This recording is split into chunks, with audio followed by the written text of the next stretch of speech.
atau ciri-ciri orang yang beriman adalah orang yang apabila disebut nama Allah ngadrek-dek hatena. Gemetar hati, merinding ketika Rasulullah Shallallahu Alaihi Wasallam di dalam gua. Iqra ya Rasulullah. Apa kata Rasul? Sampai muriah, ngadrek. Kenapa? Datang ke rumahnya, ada istrinya, selimutilah aku. Selimutilah aku. Rasulullah merinding meriang ketika apa? Allah berikan wahyu yang pertama. Iqra ya Rasulullah, ma'ana bikum. Saya tidak bisa baca. Padahal yang dimaksud Allah yang dibaca adalah sikon panjang, situasi, kondisi, pandangan dan jangkauan. Bagaimana? Nggak boleh ditambah, cukup sikon panjang, nggak boleh ditambah. Mau ditambah bahaya. Pikiran aman-aman. Membaca apa? Situasi. Hari ini kalian harus tahu baca kondisi hari ini. Lihatin orang Islam hari ini makin jauh sama Allah apa semakin dekat sama Allah? Makin taat apa maksiat sama Allah? Maksiat. Itu kondisi Islam hari ini. Tiap hari ada di Instagram selalu update info terkini berita. Perzinahan di mana-mana, pembunuhan di mana-mana, bahkan bunuh diri di mana-mana. Dan apa? Akibat asmara, cemburu. Pembacokan di mana-mana, tawuran di mana-mana. Berarti kembali sikap-sikap atau akhlak-akhlak orang jahiliyah kembali di zaman hari ini. Kalau kalian gak mau ngaji, kalau kalian nanti gak mau dakwah, kalau kalian nanti gak mau ngajak kepada kebenaran, gak mau berjuang, maka jangan harap Islam akan cepat menang dan akan terus-menerus kemaksiatan merajalela.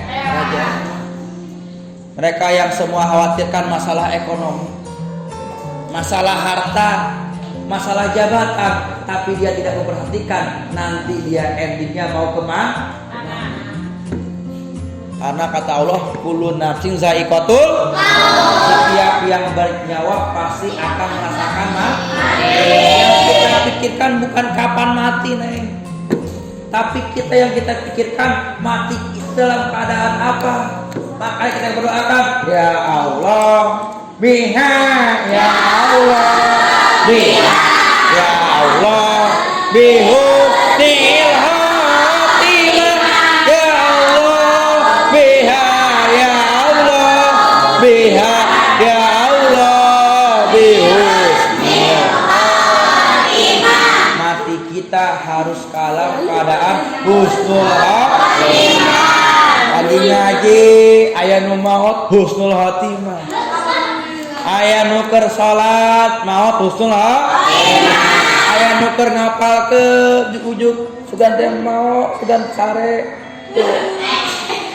dicaca lagi zikir gini. Kata si Aida udah gak gerak-gerak lagi.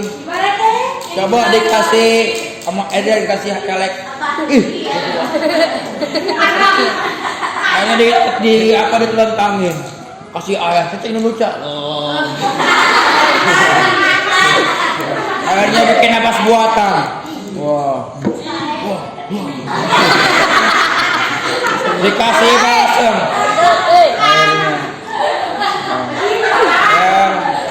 Akhirnya awal dibawa batu nisan.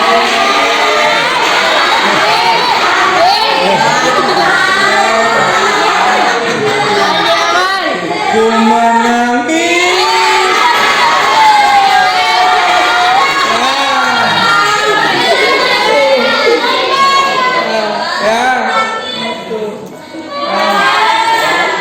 Aku hidup tanpamu, aku mati tanpamu. Iya.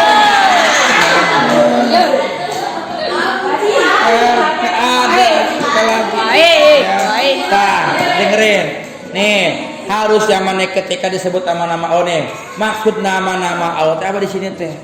adalah menyebut sifat-sifat yang mengagungkan Allah. Contohnya lagi ngaji akidah atau tijan, wujud kidam bako muhawakatul ilawahisi kiamu binafsi wadaniyah kudro irodat ilmu ayasana dasarkalam moliran moliran aliman ayat samiran basiran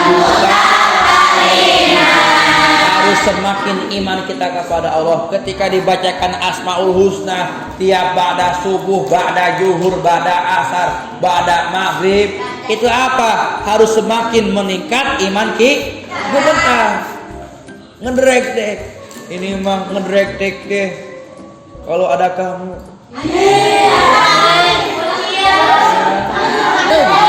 Aku masih di sini. Gitu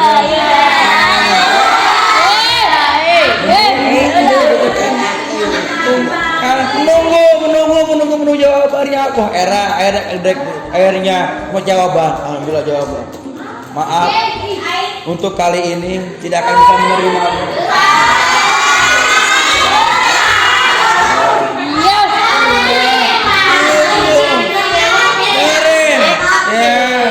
Ini mah ya kan jadi jodi. Aku jomblo ditinggal mati. Ya misalkan sampai jomblonya innalillahi ya, sampai si Mita belum ngasih jawaban. Mita bukannya nggak ada kok, tapi apa, nggak ada nyawanya. Wah galau ya. Nah, misalkan mana Mita lagi ditanya, masih Mita nggak ada ya, ngain contoh ya. Jadi itu. Yang kedua, ciri-ciri orang yang beriman adalah orang yang apabila dibacakan ayatnya maka zadathum imanan, semakin meningkatnya iman kita kepada Allah. Semakin bertambah kuat iman kita. Ketika ada ayat Quran misalkan dibacakan wala taqrabuz zina, janganlah meningkatkan zina. Terus apalagi banyak ayat-ayat yang bersifatnya larangan, ayat-ayat yang sifatnya perintah, ayat-ayat yang sifatnya adalah pahala, ayat yang sifatnya lebih kepada sejarah. Itu apa? Harus menjadi diambil ibrah. Karena apa? Quran itu salah satu fungsinya apa? Untuk diambil ibrahnya. Apa ibrah teh? Pelajaran. Ketika di dalam Al-Quran Allah menceritakan tabat yada Abi Lahabi, celakalah wahai engkau Abu Lahab. Jadi pelajaran apa? Ketika Abu Lahab tidak mau menerima dakwahnya Rasul. Ketika dijelaskan dalam Al-Quran ya meninggalnya tentara Nabi tentaranya Fir'aun ya, tentara Fir'aun di Laut Merah. Ketika tentaranya Fir'aun mengejar-ngejar Nabi Musa alaihissalam, akhirnya Nabi Musa alaihissalam diberikan mukjizat untuk dibukakannya atau dikasihnya jalan buat lewatnya Nabi Musa. Akhirnya ketika tatkala Fir'aun dan tentaranya lewati, Allah memberikan kembali menutup. Itu apa? Ancaman dan siksaan buat orang yang benci sama Islam. Ketika Nabi Muhammad alaihissalam di dalam Al-Quran dijelaskan bencinya bahkan Nabi Muhammad diancam oleh Allah supaya berhenti berdakwah. Karena apa? Makin hari orang Islam semakin banyak, pengikut Nabi Muhammad semakin banyak. Akhirnya orang-orang kafir, Abu Jahal, Abu Lahab, geram melihat dan mendengar dakwahnya Rasul semakin gencar. Akhirnya Abu Lahab, Abu Jahal dan reng-rengannya membuat konferensi yang namanya Darun Nadwa. Akhirnya apa? Disepakati Nabi Muhammad wajib dibunuh. Bahkan sebelum dibunuh ditawarkan, Kalau Nabi Muhammad pengen jadi kepala suku, kepala apapun dikasih jabatan. Kalau pengen kasih perempuan, sok perempuan yang mana yang paling cantik di Arab ini buat engkau Muhammad. Kalau pengen harta, dibere emas segede gunung. Sampai segitunya Nabi Muhammad ditawari oleh harta, tahta, wanita. Mungkin